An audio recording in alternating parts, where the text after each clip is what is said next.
Okay, let's get straight to it. Do hats cause baldness? It's one of those ideas you hear everywhere, right? It really is. Feels like common sense sometimes. Exactly. But is it true? So today, in this deep dive, our mission is really to unpack this, look at the actual science from our sources, and give you some clear answers. And we can actually tackle the main myth right away. There is absolutely no scientific evidence, zero. Linking regular hats to common pattern baldness. Correct. What we call androgenetic alopecia, no link.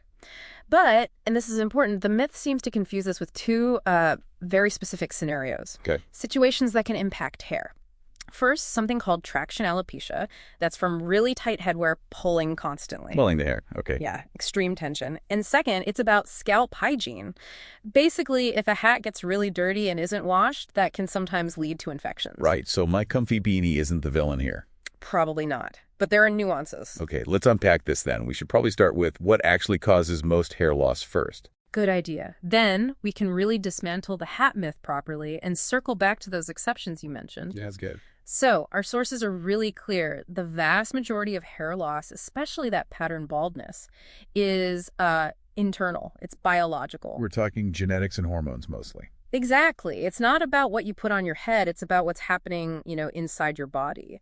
Androgenetic alopecia is fundamentally genetic. Studies show heritability is like around 80%. 80%. Wow. Yeah. So genetics lays the groundwork. Hormones then kind of flip the switch. And the main hormone involved is? It's a form of testosterone called dihydrotestosterone, or DHT. DHT. Okay. And interestingly, people prone to baldness don't always have more DHT. It's more that their hair follicles are genetically extra sensitive to it. Hypersensitive. Right. And that sensitivity leads to what we call follicular miniaturization. DHT basically shrinks healthy follicles. So the hair gets thinner. Thinner, finer, like peach fuzz sometimes, until eventually the follicle just stops producing hair altogether. It's all happening internally. Genetics, hormones. Okay, that makes sense.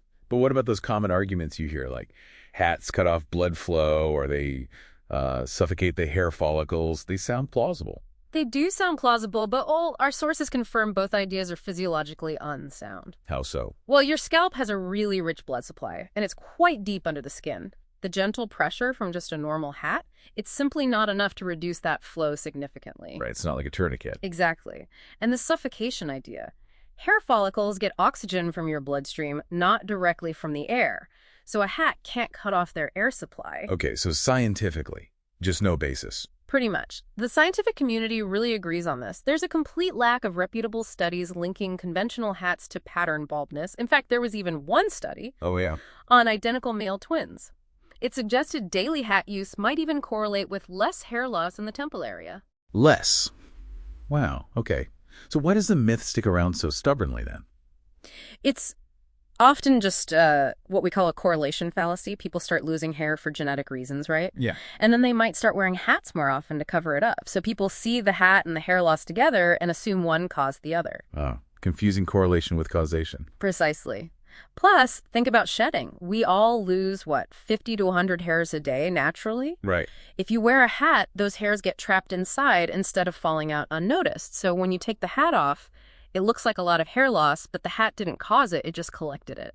That makes a lot of sense. Yeah. Still, are there any situations where headwear genuinely could be a problem? You mentioned those exceptions earlier. Yes, absolutely. Let's talk about traction alopecia again. The pulling one. Right. This is very different from pattern baldness. It's caused by prolonged, repetitive pulling or tension. Think really tight hats worn for hours daily, or maybe headwear that's pinned very securely in the same place every single day. Like maybe certain job requirements or religious coverings? Potentially, if they're worn extremely tightly and continuously. That constant pulling can cause inflammation. And yeah, if it goes on long enough, even permanent scarring and hair loss in those specific spots. It's about intense, localized tension. Very different from a loose beanie. Okay, that's clear. And the other factor was hygiene.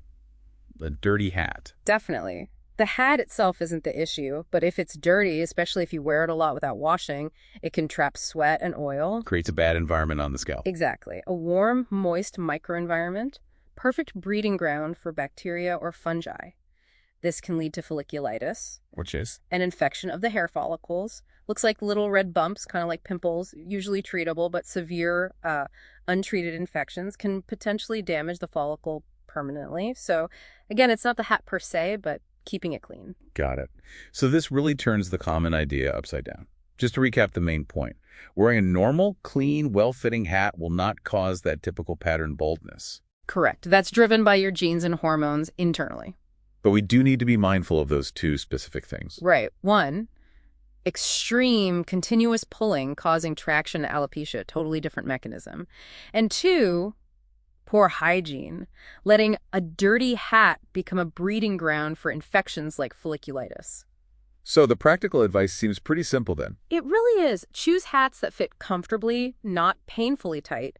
Look for breathable materials, maybe cotton or linen, especially if you wear them for long periods. And to wash them.